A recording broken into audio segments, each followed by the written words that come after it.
Tank roll passive, 30% knockback resistance, 50% lower ultimate generation from damage taken and healing taken. So that's a pretty big deal, and that's what I want to talk about today. In Overwatch 2, the tank roll passive, or one of the two, is they generate 50% less ult charge for the person shooting at them when it comes to damage against them and when it comes to healing on them. So 50% reduced. You could be a Tracer shooting at a Roadhog. You're going to get 50% less ult charge than you would from shooting at a Reaper, for example, assuming you hit the same number of shots. Same thing, if you're an Ana shooting at your Monkey, you're going to get 50% less ult charge from healing up that damage on your Monkey than you would if you healed up the same amount of damage on your Genji, or if you took an offensive shot against the opposing Echo. And that makes a pretty big deal. In fact, what I've heard is that causes about 40% less ults to be on the board. But you know what? Let's go ahead and listen in. We've got KarQ's here. KarQ, GM support player. Let's listen into his experience with BAP in Overwatch 2. Law damage. You were able to build a window in like 30 seconds sometimes. But first thing I noticed when I played BAP, that's Overwatch 1. You could get the 30-second window, one of the fastest ults in the game, was how slow it was. Like, without that extra tank, I don't even think I had a window this entire round until literally the end. So we went from fastest ult in the game in pretty standard conditions to, wait a second, this is like that Zarya that you wish wasn't on your team that charges up one grav by the end of the round on King of the Hill. That sounds pretty darn impactful, to say the least. It's a big change, but you know what? Another hero who this would have a big impact for, another tank healer, interacts with tanks a lot, would be Ana. What does he have to say about Ana? Do you have to actually DPS a lot more? Because remember, you receive a lot less ult charge for healing in Overwatch 2, which means the playstyle of just farming for nano boost to enable someone is kind of gone. And as we keep this gameplay up, so okay, similar story with Ana, not looking at that. So overall, what does it mean when you've got this 50% damage reduction, when you have to think about this in the game? Well, it means a couple things. First off, I would expect, okay, there's going to be less ults on board. Sure, that's what we'd immediately expect. But I'm going to expect more emphasis on either setting up the initial macro conditions for the fight. So, hey, we've set up our proper angles. We've done this. We have our good macro. That triggers the fight. And then maybe we go first and we win. Could put more on that because there's going to be less flipping back with ults. I'll cover that in a second. Or it could be a case of, hey, you out-mechanic people harder. That makes a bigger difference because, again, there's less returning, getting back into it with ults. What do I mean by getting back into it with ults? Well, in Overwatch, what tends to happen is a fight sets up.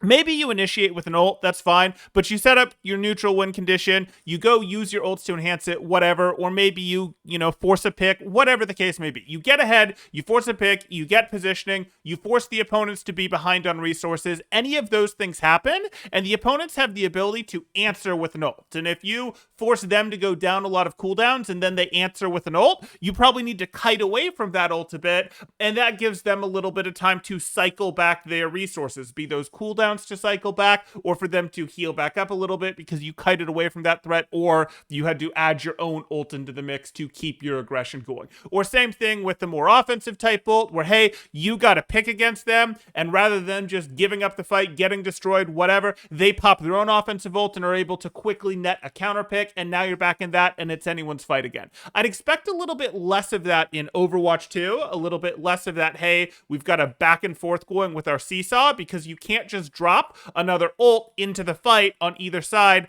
as easily. So that potentially makes a difference, makes fight a little less swingy after they've had that first bit there, as of course does reducing from 6v6 to 5v5, because any individual person going down is a bigger deal. Any individual person being down their resources, cooldowns, health, whatever, is a bigger deal.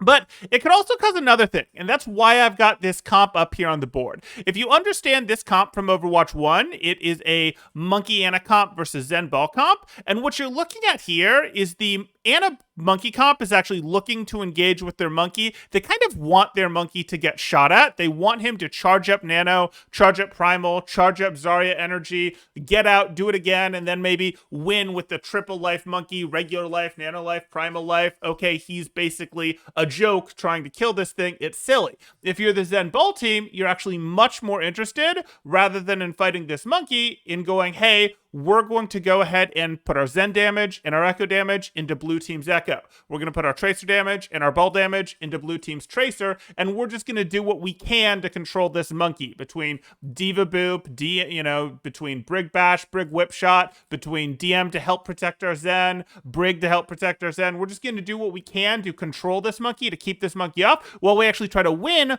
fighting the opponent's DPS, or in other comps, maybe fighting their supports. And we could be looking at that principle turned up to 11 in Overwatch 2.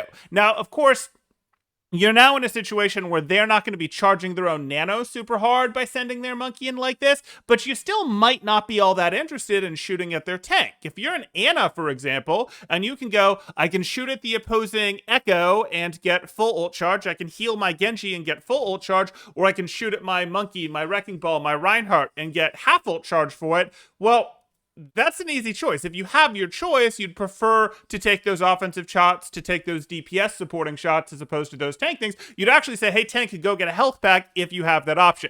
Obviously, you don't want to lose your tank. Them coming off the board is still, hey, you're down a person. That's a huge deal. But there may be a greater desire to go, I would rather us find a pick somewhere else, especially when those tanks have more health than more armor and such, better defenses, bigger, more health on Winston bubbles, those sort of thing, than they did in Overwatch 1. So it may lead to a situation where, again, you're trying to ignore the opposing tank.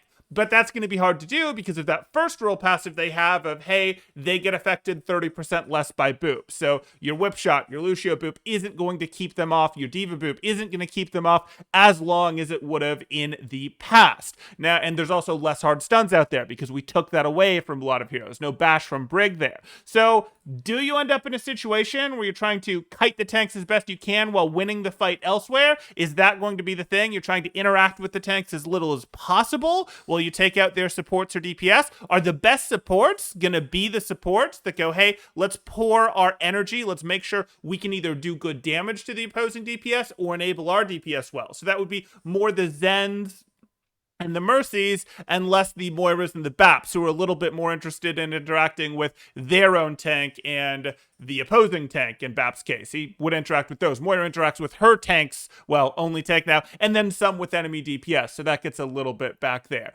Ana likes to interact with her tank, can interact with others, and may emphasize interacting with others. That's certainly going to be interesting to see, and it could change how the game is played quite a bit. But what do you guys think? Is it going to be a migration towards supports that interact with DPS, or DPS going to move away from fighting tanks like Tracer? Instead of peeling the monkey, instead of shooting at the monkey, is going to go, hey, no, I want to be over here fighting the other Tracer, fighting the Echo, fighting the Ana? Are we going to see more of that? A migration away from these characters that interact with the tanks and towards characters that interact with supports, with DPS? Are we going to see this trying to kite it? Or is it just all going to work out and you just accept that, hey, the people that aren't interacting with the tanks have a bit more influence because they get ults more, and because they get ults more, they get extra abilities to throw into the game, and that's more influence. Definitely let me know what you think. Is this nothing? Is this, oh wait, people are going to figure out how to kite it, and it's going to be important to play tanks or play tanks well so that they can't be ignored?